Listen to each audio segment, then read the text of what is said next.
You're on the clock with Tyler Jennings and Jared Perkins, a Prospects Live podcast for everything MLB Draft related.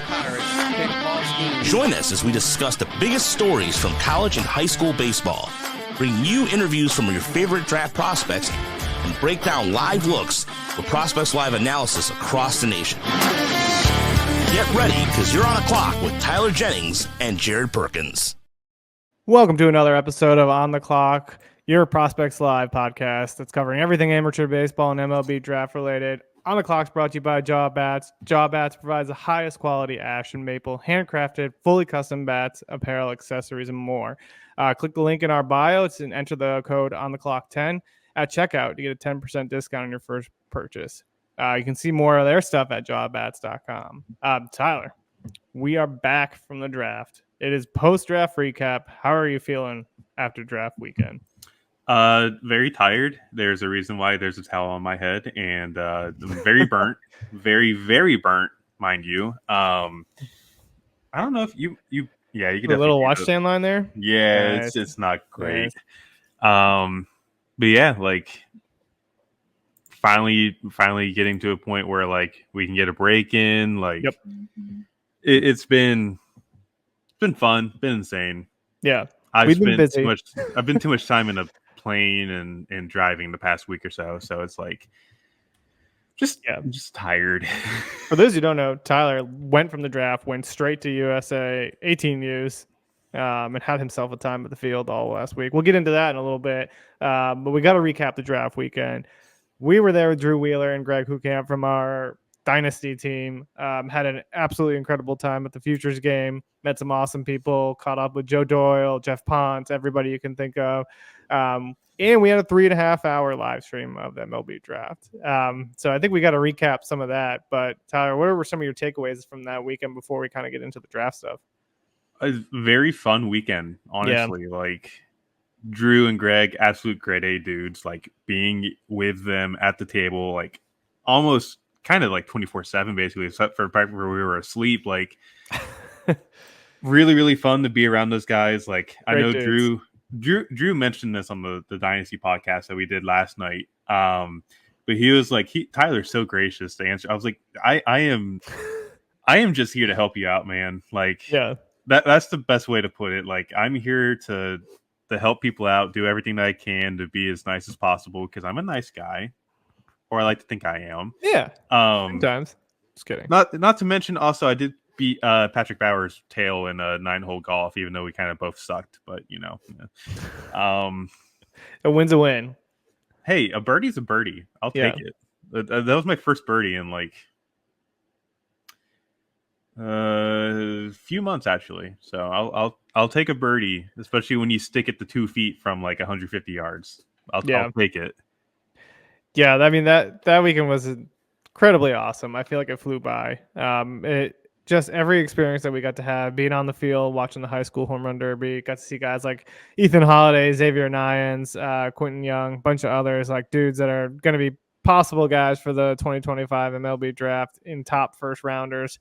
Was an incredible experience. Going to the Futures game, getting to interview guys that were from the 2023 MLB draft, like Noble Meyer and Matt Shaw, who kind of bounced 1 year later, going from the draft into the Futures game, just hearing their experience of like how this time last year they were being drafted, and now all of a sudden they're like in the one step away basically from the big leagues by going to the Futures game.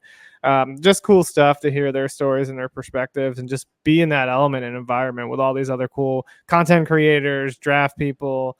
And then you mentioned kind of Drew and Greg, like we don't get that live stream off the ground without those dudes helping with everything.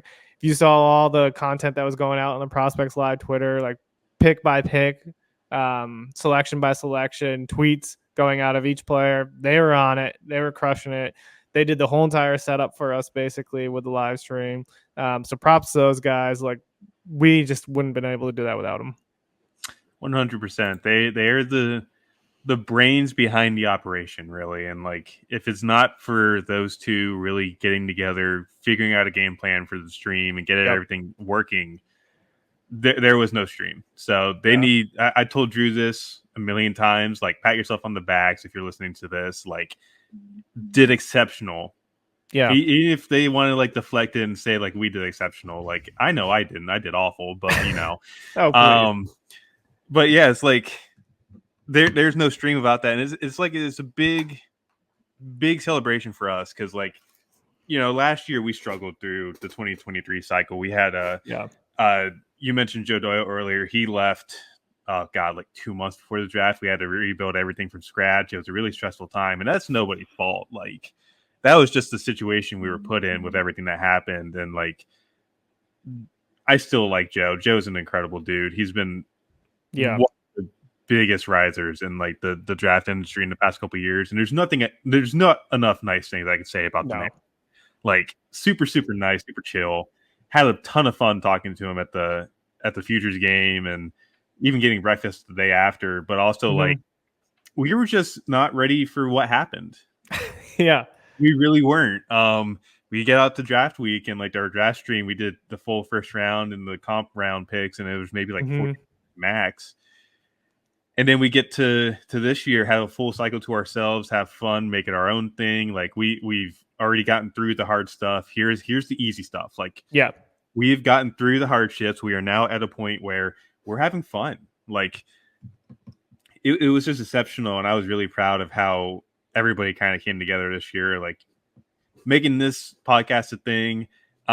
Just everybody working their tail off this year to get live looks and everything. Like it was truly something to be proud of for us. Having 3,000 people on the live stream at one time, having Jason Ratcliffe from 64 Analytics on, having Devin Mesoraco, having all these guys that joined us, and being able to go to the field every week and have fun with it. It's a really good feeling. It's a really good feeling. And like, I'll be honest, whenever we had that sign off last week, I was just about to start crying on stream. Like I was a proud dad at that moment, even though you're all older than me. Yeah. I mean, it was just a cool feeling to kind of like, it was a lot of adrenaline leading up to it. And then to get everything wrapped up.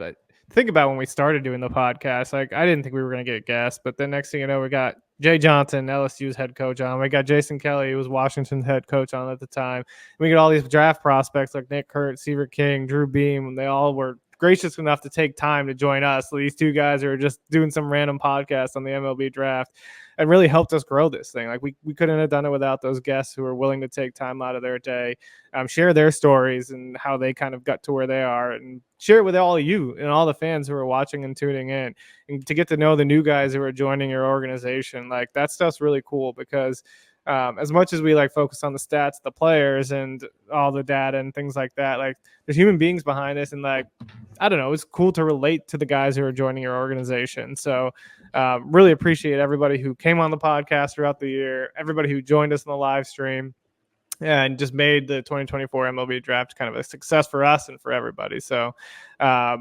with further ado, we do need to talk about the draft. So we should get into some of the picks. Let's go through the first round first. What was the biggest surprise for you in the first round?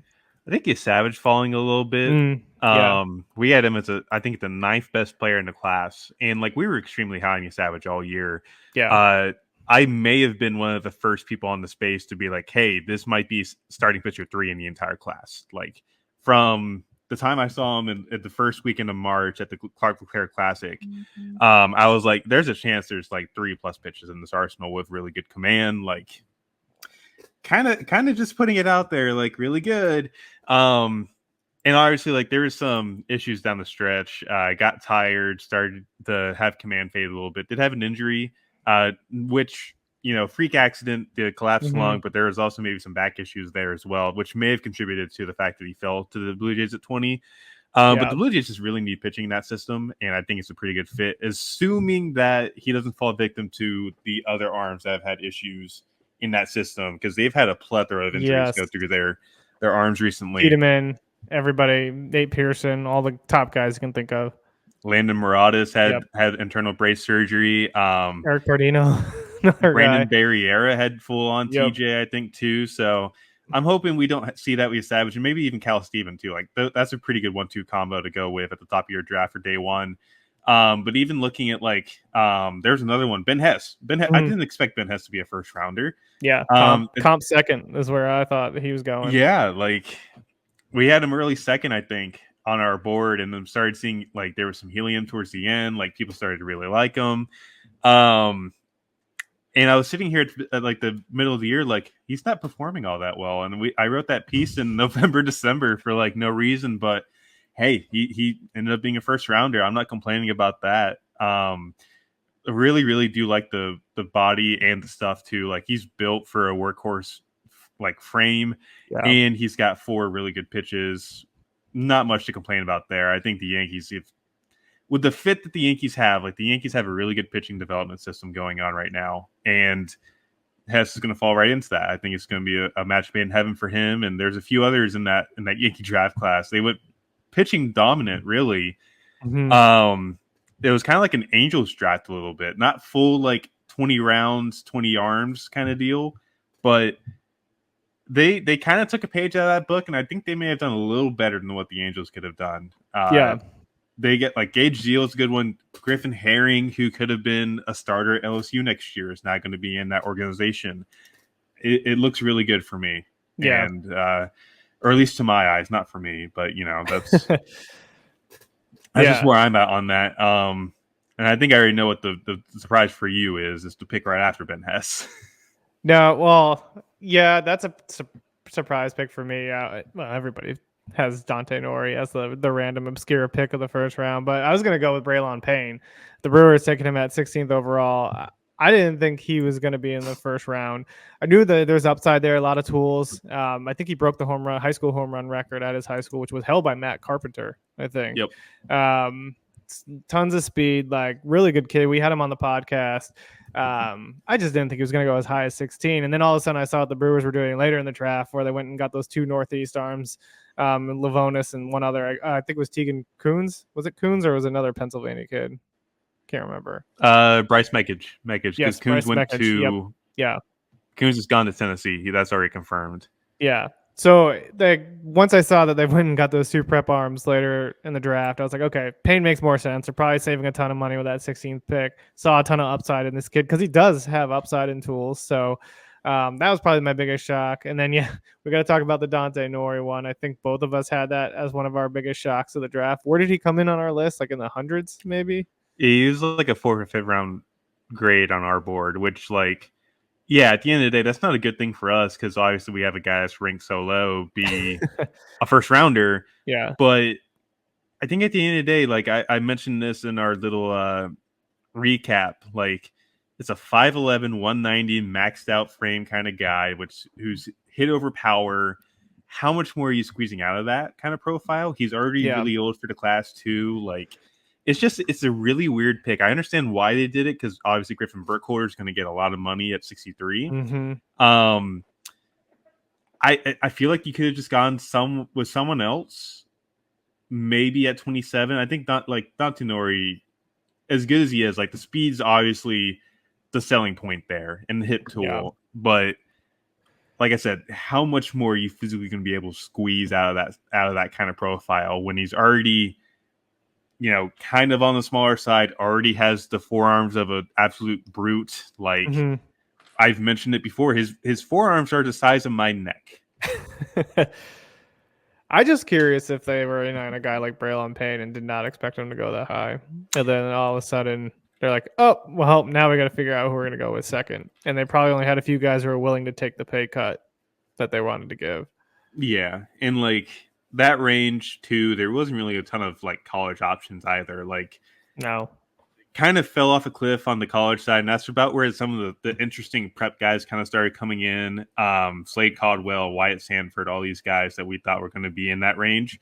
So yeah, I think you're right on that. They probably got sniped by the Brewers, or we're hoping some guy would fall to them at 27. But I think at the end of the day, they did kind of really reach for Dante. Mm-hmm. Which, no fault of Dante himself. Like, no, not at all. Like he's a fantastic kid from what I've heard. Also, if I remember correctly, his dad's an assistant on the Timberwolves. Oh, interesting. Which is really intriguing because I think his dad's been linked to like NBA head coaching gigs. Interesting. Didn't know that until like a month ago, and I was pretty impressed to find that out. Yeah. And I'm wondering if guys like Caldwell and Wyatt Sanford wouldn't give him the savings they wanted. So I wonder if that played a role too. Yeah, I think it's a money game. The first Yeah. round is basically a money game. Yeah. So now we got to go into what were some of your favorite picks? Not necessarily first round guys, but just overall. Some guys you're like, oh, I really like that pick. Owen Hall to the Detroit Tigers at 49. Yeah. I think I've been on record saying how much I do like Owen Hall, and That's I an was amazing kid too. amazing kid, amazing family. I went on that Tigers podcast with Evan Petzold and Mark Garoche, and kind of really just like made it obvious that like I was a little shocked at the fact that he was a second rounder. I think we had like a late second, third round grade on him.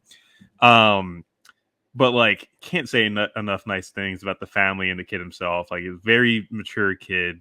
Then you just look at the stuff, and it's very athletic, very like 99 already on the fastball with strikes, and he's working on the secondaries. Like there's a lot to like there. Yeah. And I think he's going to be one of the better signings in this draft class. And I think the Tigers did pretty good overall too. Like you get 3 high upside prep guys in day one with Rayner, Hall, and Schiefelbein.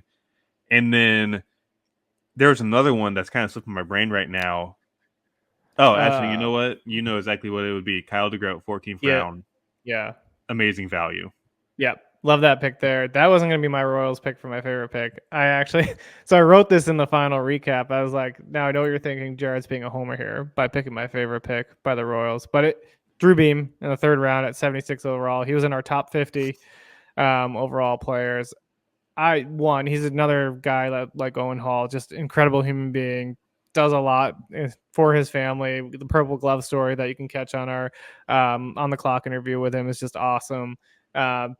But it's like a decent 4-pitch mix, a guy who's one of the safer bets to make it to the major leagues, probably more likely a back end of the rotation starter, but polished and could be a quick riser through the minors. And the fact that the Royals were able to kind of snag him in the 3rd round, I like that value there. Especially and he went over slot too. I saw that today by like 50K. So not like a ton, but they were able to get him to come at the 76th pick. Like he fell all the way there. It's like, I like that snag a lot.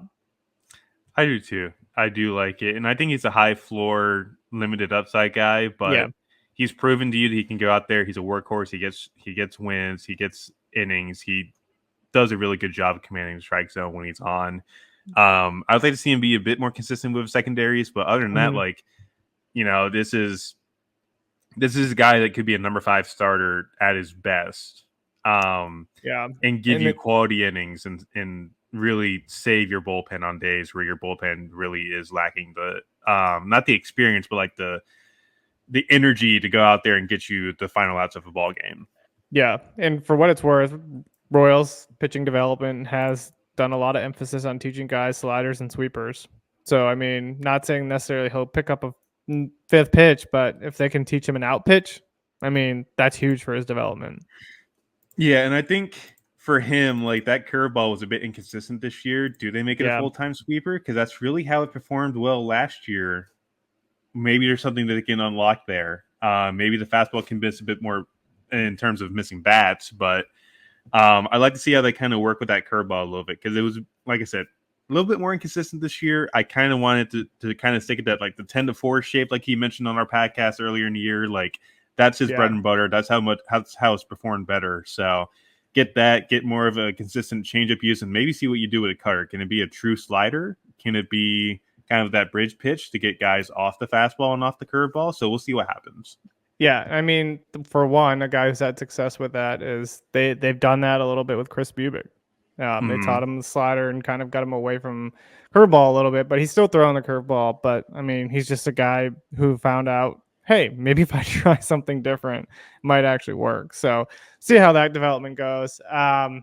Next question I got for you is biggest surprise picks for you. I think you kind of talked a little bit about Dante Nori, but is there someone like that other than that sticks out? Hang on, I gotta pick my jaw off the floor from watching Shohei just hit a ball 480. Shohei's fun. Good times. Good at baseball. 117, 473. Holy. Jeff! I just saw a Jeff passing tweet. Yeah. If this gives you any indication of when we're recording, by the way, guys. Yeah. This is the Sunday where Shohei just made Cutter Crawford his son, basically, because Red Sox, welcome to good baseball. Wow, that's anyways. Back to the topic at hand. If there's another guy that kind of shocked me a little bit, maybe kind of bringing in Chris Cortez. Yeah, I remember that one. I had a feeling that somebody was going to take him earlier than we thought, mainly because this is a guy that really performed down the stretch. But the Angels picked him at 45, which I thought was really interesting because if you're trying to make this guy a starter, your intent is not to not rush him. Yeah. The thing with the Angels is they rush these guys, they put them in the majors quickly, like they want major league talent now, and it's just not a system that's really been working. Sam Bachman is not really panned out. Ben Joyce, there's been some hiccups there. There's a few other guys. Like Zach Cano is probably the one guy that's really worked out for them in that let's rush them as quick as possible method. Like Nolan Shanywell's been iffy this year, and now he's hurt. So I Cortez is a guy that's going to need a lot more development, and I just can't really trust the Angels to make that happen. And we had Cortez as like a 3rd round grade, so it's really interesting. I think Cortez, being the guy he is, like he throws 100-mile-an-hour sinkers and has a legitimate near curveball breaking ball in like the 86, 87-mile-an-hour range with a ton of spin. But if you really want this guy to be a starter, don't rush him. Really, please don't. Yeah. My surprise pick was not a surprise because it was bad, but more because I was like, wasn't expecting him to go that high. It was PJ Orlando to the Marlins. Was thinking more late round for him, late first round, maybe comp pick, but I think they wanted to save some money based on how they followed that draft pick. They did well. I liked the Marlins class overall. I thought it was a pretty nice one, pretty exciting.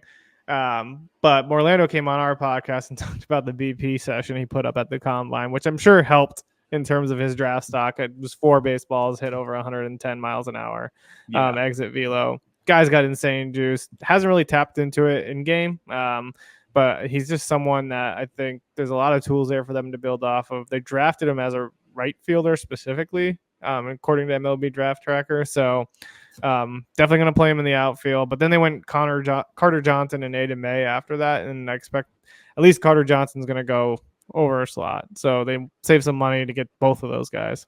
Yeah, so from what I know, I think Carter Johnson's already signed. It's like a $2.8 million. Yeah, he got like $1.5 million bonus. over, right, or something like that. Yeah, $1.25 million, I do believe. And like Aiden May was a shy under $1 million. Grant Shepperdson's already signed in the 5th round for nearly $900,000. So they went over a lot. Yeah, so like you can see where the money's going here. I don't think there's a ton of guys that really are going to be much of a overslot after this. Like I think Dub Gleed signed for about $10,000 under slot today. I heard Radixak, who was committed to Tennessee, signed as well. I don't know the full figure. I feel like if there's anybody that may command overslot, Schreier maybe, or no? No, Schreier I think signed for the full 150, so nothing counts towards bonus pool. But looking at it, maybe Cohen Nikolai, if you were able to sign that kid away from Oregon, that's an overslot deal. But I just don't know how they're going to make that work logistically with the cash and the bonus pool and everything. So it's interesting. Looking at it now, Orlando got 3.4 and that slot was 4.7. So they saved about a little over $1.25 million there, and then all of that went to basically Carter Johnson. Yeah. And then what you're kind of saving or remainder has gone to Grant Shepperson. So yeah. It'll be interesting. I think they still got to sign a few guys like Gage Miller, Fenwick Tremble, Peyton Green, JJC from East Carolina still needs to sign. So I think they'll make it work, but there's going to be 1 or 2 guys that are just victims of the bonuses and end up going to school. I think Nikolai's one of them. From what I've heard, like Oregon's got a good catching room and Nikolai is part of it. Josh Springer is supposedly going to be signing with the Rangers here soon. From what I've heard, there just wasn't enough room for them there, and he wanted to go pro. I don't know if I'm breaking news there by saying that. I'm trying not to, I promise. But he's one of the guys that like probably signed for a lot cheaper than we think because of the fact that he didn't really have a route to go at Oregon and just has the need or the want to really play professional baseball. So he might sign for a lot less than what we think he might sign for. And he's a pretty darn good catcher himself too. I did like the bat a lot going into the season as a kid on that Corona team that was just absolutely loaded coming into the year with quite a few 2025s that we're going to talk about here shortly. Yeah. For you, biggest sleeper pick? Ooh. Sleeper pick. Sleeper could be like they have a really safe floor, not a ton of upside, but like good value. If it helps, I went Casey Cook. You took my guy, man. What the heck? Now you're going to make me actually think about this because I didn't really think about it before we got on here. Oops. Joey Oakey? Cleveland? I like that. Yeah. It may not be a sleeper pick, but he's in the perfect organization to kind of work on his command and mechanics, get more consistent. And I've seen like a Troy Percival put on the mechanics recently. Like, get him to sign. I think that's a pretty safe relief option. Maybe a starter if you want to continue, like start him off as a starter, see if he can command, get you, 5, 6, 7 innings. If you can't do that, that's a legitimate back end of the bullpen kind of arm that can absolutely be electric with a really good fastball that's low release and a slider that may have been the best breaking ball out of the prep class this year. Yeah. So that's my sleeper pick right there. Maybe not so sleeper, but we'll go with it. I really do like that pick. He's in a pretty good org, and I think Cleveland overall did a really, really good job with the money that they had. Tons of money, got really, really good value picks on a few guys like Chase Mobley in the 10th round. If you get him to sign, we'll get to Chardonnay again. I'm just as a Royals fan, I hate that the Guardians had the number 1 overall pick, and they just cleaned house. Absolutely insane. They got what, maybe 4 or 5 top 100 guys total between like Mobley, Oakey, Cozart, Dottie, and Bazana. Mobley might be on the fringe of top 100, but I think he just snuck in ours. Yeah, he snuck in ours, and then like Cam Sullivan, 7th round is a good one. Yeah, they did well. Yeah. They had money to spend, and they found a way to spend it. Let's just put it that way. They underslotted Bazana, which was kind of expected, but he took like a significant cut. Like just over $1.5 million, I do believe. Yep. Then they also got their 6th rounder, Caden Favors, to sign for $75K, and that's a slot of $357. So they got a significant underslot there as well. They got all these prep arms they got to pay, but they're probably going to find a way to do it, and it's pretty impressive. You got, like you said, Guardians pitching factory. They're bringing in guys like Cam Sullivan, Chase Mobley, Joey Oakey, Braylon Dottie. Like, those are all prep arms they're going to have to try to develop. They also haven't done a great job at developing prep arms. They've done great with college guys. So it'll be interesting to see how they do with this class. 100% agree with you on that one, buddy.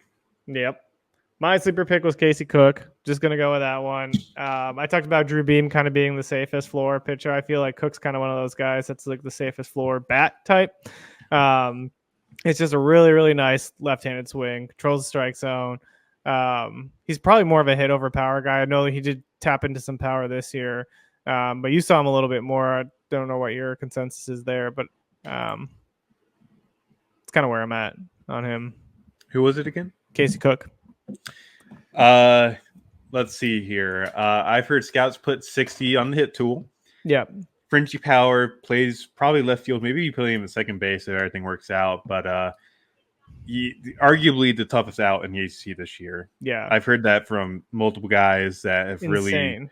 Really. It's having him hit second behind Vance Honeycutt was pretty fun, if I say so myself. You got to pitch to Honeycutt at that point because, like, I saw, what was it? Who did it? They walked Honeycutt, and then like Cook just went absolutely terrorized the baseball after that. Or what was it? Or was it someday walked? Sorry, was it Virginia walked someone to get to Honeycutt in the ACC, and then got walked off?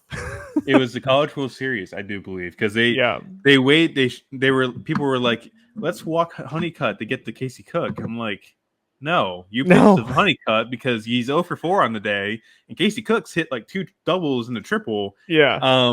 Because he's the best bat in the ACC. Yeah. No, you absolutely pitched a Honeycutt in that situation. I understand. Yes, you got the open base and you can get the Cook, but are you going to tell me that Casey Cooks is not as good as Vance Honeycutt? I understand one's a first rounder, one's a third rounder. Yeah. But bat wise, like you're talking about like hit tool production at the plate. Like tools overall, Honeycutt probably has the advantage, but you're talking about production at the plate specifically. Yeah, Casey Cook's going to get you more of offense in that situation than say Honeycutt. And it was just like hang a slider over the middle of the plate. Honeycutt got to it. Yeah. That's the end of the discussion. I don't think Virginia made a bad decision pitching to him whatsoever because you see what's lurking behind him. Casey Cook is right there. Yep. That's just my take on it. Maybe I'm uneducated. I don't know, but I don't hate the idea of pitching to Vance Honeycutt when you had a tough day leading up to that point. Yep. Yeah, I love it. Favorite late round picks? Kyle DeGroat. Yeah, I love that. I try to stay away from like the prep guys that were just going to get overslot, that they're down there for a reason, not necessarily because they're a late round pick, but because the team's trying to save money. I went with Ian Petrotz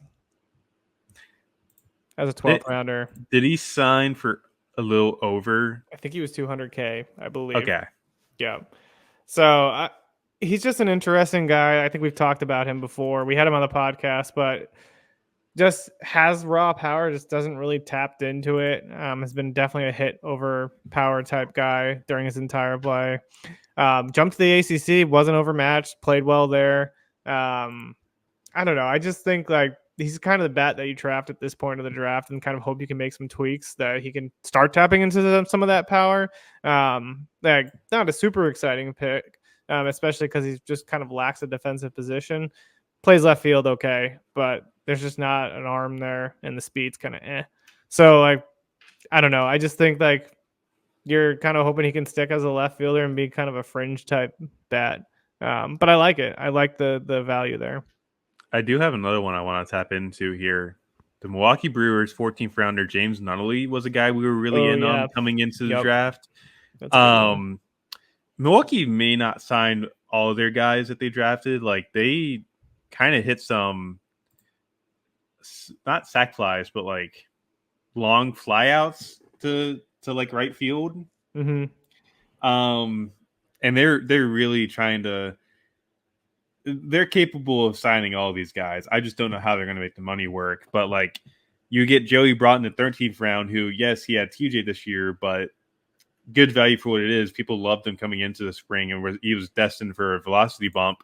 But then you look at Nunnally, who kind of came up out of nowhere, was a catcher, converted to the outfield. He got drafted as a catcher, but the pops kind of really come on this year. Is really hitterish. Yeah, might have a chance to play center field with the speed that he has and the defensive prowess, but we'll see what happens with that if he does sign. I mean, he is drafted as a catcher, and catchers don't have the greatest track record with run tools. So we'll see what happens. If he is moved to the outfield, I think that's a better trajectory for him. But if he signs, that's a steal by the Brewers. Yep. Love it. We got 3 more categories to get through.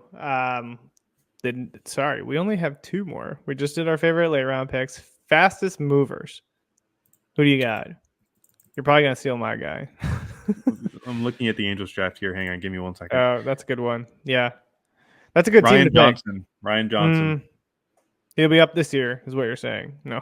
It sounds like he will be a September relief arm and then gets tried to start next year. I'm just throwing out a hypothesis there. But I think he's given the Angels, given the fact that there's, in my opinion, there's more stuff to work on than what we think there is at the basic level. I think the fastball needs some work and the changeup's not great. Yeah. So if you rush him now, he's probably a reliever long term. But their starter traits there. Struck out a lot of guys this year. Went deep in the games. He's shown you that he can go and be that starter. Maybe be a back end guy. He will be rushed. Yeah. He will get to the majors pretty quickly. If there's no one else in the draft class, or if there is anybody else, maybe like Christian Moore at 8. might make sense. Yeah. But it'll probably be an Angels pick if we're being completely honest here. Leave it to the yeah. Christian Moore will probably be up next month, so just be prepared for that. I'm just kidding. Mine was Tyson Neighbors. I think he's just kind of a fast track reliever. He did deal with some injuries this year, which I think might kind of slow his timeline a little bit because he just came back healthy. They probably want to slow play that a little bit, but it's 3+ pitches that are insane, 2 breaking balls and a fastball. Just gross stuff. And I think it's going to be stuff that'll be able to easily quickly move through the minors with. So, like, if it's not this year, maybe next year. But I think you're right. You got to pick those Angels guys because they're going to try to get somebody up this year. I would put the mortgage on my house on that, and I don't even own a house. Just like everybody was going to for Nick Castellanos home runs today. He hit a home run, so like I don't know what to tell you. In case you want to know what day we're recording as well. So if it wasn't already obvious when I said the Ohtani home run, that's more obvious there. Last one we got. Top guys heading or returning to campus. Biggest guy for me, Jalen Flores out of Texas. He was a draft eligible sophomore this year. Yeah. Started lifting the ball more, starting getting more into his power. There's some hit tool concerns, and he's going to be back at Texas this year. I think once we update our college list for 2025, he'll find his way somewhere in that top 30. Going to be very interesting to see if he changes anything. Could it be Trey Faltini again? Could it be a guy that kind of works on the approach a little bit and finds that happy medium? We'll see, but he's going to be probably the top guy returning to campus this year, in my opinion.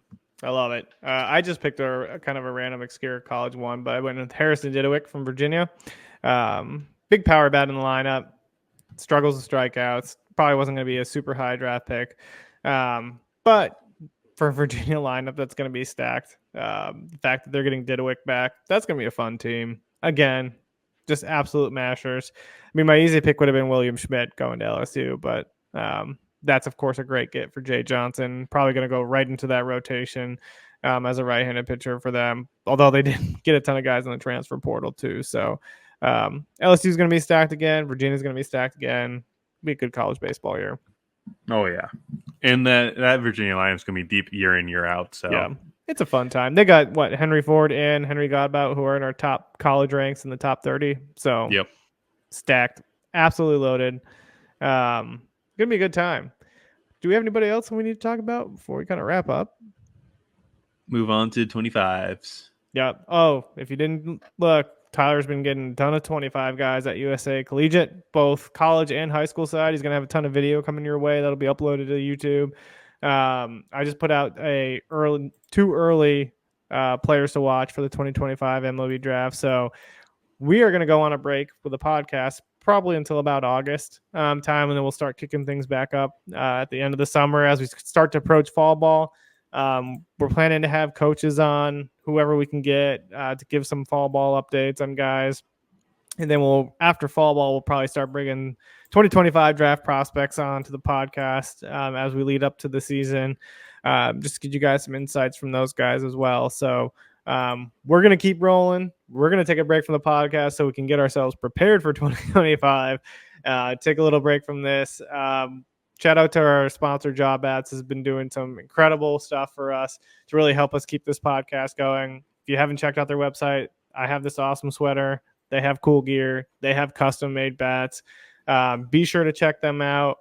Tyler, is there anything that people should be on the lookout from you coming up here? I think prep list probably is the next thing. Yep, prep list is going to go up here soon. Still working on that. Still got to find some ways after looking through some guys this week to where figuring out who goes in, who doesn't make the top 30.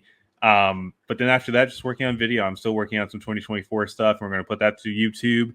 Probably going to do some dual playlists. Like it will go to the 2024 playlist, but also to the teams that they were drafted by. So like right now I'm working on Gafar's tiers from the weekend I saw him. So he'll go in the 2024 list and then also the Padres because he was, I think, their second or third round pick. So we'll be doing that. And then obviously as we get closer, as the year goes on, we'll expand the list. We'll start getting in live reports and everything like that. But I think right now, I've been on the road basically every single weekend since mid-February. I would like to take some time to myself, get school figured out, and also kind of just enjoy life a little bit, have some fun. Probably make some more birds, honestly, Yeah. on the golf course. Maybe go for a hole in one. I don't know. Love it. But yeah, there's just a lot of stuff going on outside of here for both of us, really. And with everything kind of just being done, like it's best for like we're human beings. We have stuff going on outside of here that we need to focus on, and that's just really the gist of it. Yep, love that. My last two articles that we're going to get out is we're going to have one looking at the teams that had the best draft classes, and then we will have like a final MLB draft recap. That everything that we just kind of covered in this podcast will be just insights from me, Tyler, and then Brian Switzer, who's on our team as well, has put some in there as well. Rekka might throw some in there. It's just going to be kind of like a staff recap of what our thoughts on the draft, just so you guys can, not that you care, like who cares about our thoughts, but we want you to care. So you can, but yeah, we will be coming at you probably early August, maybe. We'll try to do another episode in early August. Maybe go over some of the insights that Tyler had from collegiate national team and from the 18Us as well. So we'll start giving you updates once that film's out too on YouTube, because then in that episode we can play some live feeds and give you some live breakdowns as well. But until next time, we'll see you.